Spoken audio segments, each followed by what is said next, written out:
Assalamu alaikum. Good morning, guys. I am back. So, continuing from where we left off on how I met my husband, part 2. So today it's Pakistani independence, by the way. Ndambotofunga kuregedza kuita this video because vana vari kuridza mabhosvo kune noise. So I mean, let's hope they won't disturb me until I finish. And today there is no light. Kwakakwidibira kune ka weather kacho karibo, but the light is not too much. I'm sure you can see this video. You can see me, but it's not clear. Ndapiwa mari yekunotenga hembe. Anga akupota achindipa mari yekunotenga hembe. Ndichitenga zvangu hembe. And then he said he wanted to meet my brother. My husband said he wanted to meet my brother. And then I told him, okay, my brother works night shifts, but during the day, he'll be at home. And then I went home. I spoke to my brother. I told him. He said okay. And then I went with him to meet my brother. They spoke. I went outside to give them a chance to talk, and then I came back just after a few minutes. And after he was gone, my brother asked me, said to me, "So what's your plan?" I said, "I don't know." And then I spoke to my husband.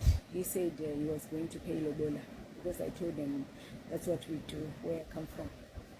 He said he doesn't have any problem with that.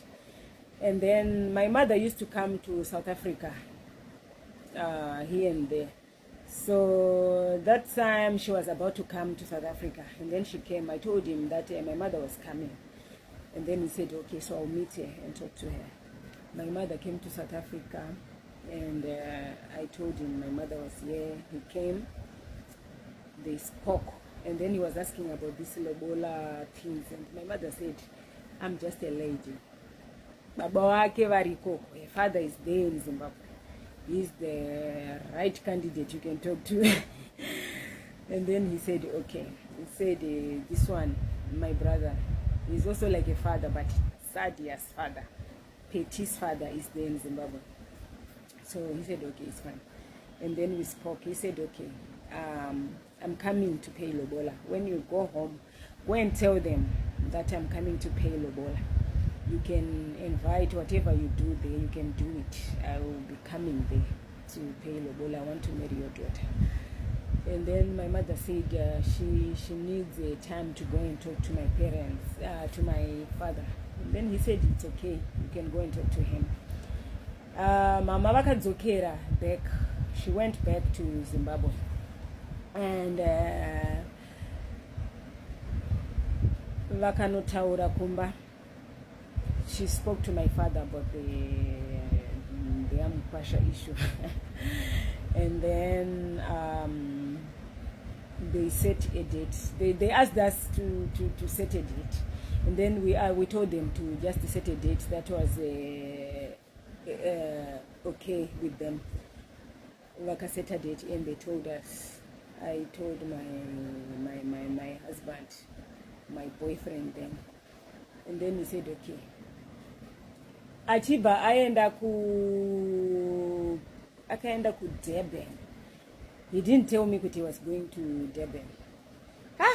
1, 2, 3 days muna asikubatika muna hapo. I was worried. Apa dere kuti tiende, it was like nasa nditi chiti chipenda mangwana. Muna hapo muna ana kudzoka mune dololo ndikati hey, zvakaoma. Imagine apo nongoudza vanhu kumbaka kuti uri kuroorwa, vanhu voita sei, vari kuuya kuzoungana and stuff, waunganidza uchaunganidza vanhu uchatanga. I didn't know what to think, but andambonyanyozvistressa too much, but I was worried. Ndikati I was not worried, I'll be lying. I was worried kuti saka ndakangotiwa amen. Anditi ndakutongotiwa amen. Manheru acho iwaya tichiti tikuenda mangwana ndanzi ndiri kudewo gate manaenda kugate mandanoona ndiye zvake ndikati pamwe auya uzoti I'm not interested anymore, I don't know. Apa ndirizvibvunza ndichitaura ndega ndichifamba kuenda kugate kwacho. Mandasvika mandafura gate mbapinda ndakagara ini zvangu ndikati mheno chakangoita kuti ndingofila kuti maybe you want to tell me kuti is not interested anymore or amen. Ndakapa kuti ndimubvunze kuti so where were you all these days, andambobvunza ndakangoperwa mandanyara vatanga kuexplaina yega the reason why yaangaendera, the reason why he went to Durban, and without even telling me. And then he told me kuti the program yatanga takaita still holds. We're still going to Zimbabwe that next day. So achitoti ndatodzokera izvozvo ndasandapedza zvandandichiita pandatodzokera izvozvo kuti dera tinofanira kuenda rakwana. Ndobva apedza mbaye ndobva adzokera ndobva mangwana achona takwira takananga kuZimbabwe bataenda. And when we reached Zimbabwe, I was staying in my friend's house. We didn't go kumbakwedu. We went to my friend's house, Lillian. Thank you so much, my dear. Ndokwataigara baba vake friend yangushu ndivo vanga vari munyai wangu. And then bataenda tatorana nemunyai wedu bataenda tichiti tiri takatogara for my days, almost a week tiriko.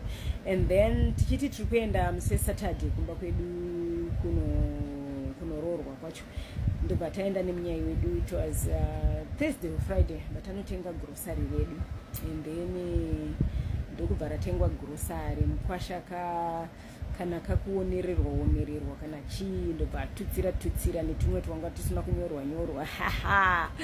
iwe akati ndibhilivhise vanhu ndokubva tatenga zvinhu zvedu. Next day tisvawo zvinhu zvedu mota hutu ndakariwana maisorobhi takananga kumba kwedu. Matasvika kumba kwedu mba zvinoitwa zvaitwa yabviswa mari zvese zvafamba zvatopera mungozivo zvinoitika pamaroro. And kumashure uku kwakusati kwakuitwa like zvakuitwa nawo zvemaroro squad and what naingororwa vanogocha nyama vachigocha, vanomwa doro vachimwa, vanoita sei vachiita, pachibikwa pachidyiwa, ndo zvakangoitwa izvozvo. And then ndobva tadzoka zvedu takangoita tinso 1-2 days tiri pamba pedu ndokubva even more, maybe takatoita maybe but less than a week. And then tichibva tatodzokera kuSouth Africa. Hatinazonyanyogara tadzokera kuSouth Africa. And then ndadzokera kuSouth Africa ndandisisa chatoshande manje kumakula vanhu vanoshanda kai ndasina uzivo, but ndaipiwa mari aindipa. Akandiudza kuti andichada kuti ushanda, chada kuti uende kubasa. Anditi ende vanatanga kuti iye munhu wasati iye munhu yeyu watanga undudza kuti haadi kuti ndiende kubasa chichinda towaridi paipa yakakuti ko munhu anogoti zvanza aupeyu wakagara usingaendi. Anditi vanatanga kubhadhara mari yangu ndisingaende kubasa. Ndakagara kumba yes ndaipiwa mari ndisingaende kubasa. Ndovanatanga kupiwa mari yangu. He was paying me money without even going to work because he said he didn't want me to work. Sorry ndaitira vaiva vasinganzoishona. So he started paying me. I was earning my money each and every week. So he was paying me every week. My husband was paying me every week for staying at home. He didn't want me to work. I was staying at home. So takachizotanga kugara tese manje. Abva kupi kunorora patakazotanga kugara tese ndabva kumba kwehanzvadzi yangu takugara tiri 2. And then the following year 2010, that's when we came back to Zimbabwe tichibva tachata tadzokera futi kuSouth Africa takontinua zvedu nelife yedu kusvika parinas. So this was my story, how I met my husband. And I have lots and lots more stories to tell you. I will tell you about my life. I don't mind, I don't care, because kune vamwe vanonge vachitodzidzawo from. I will tell you even my mistakes, and ndakaita even my mistakes andinoita modzidzowo kubva pai pamuonde handiti kuitira kuti musazorepeat my mistakes.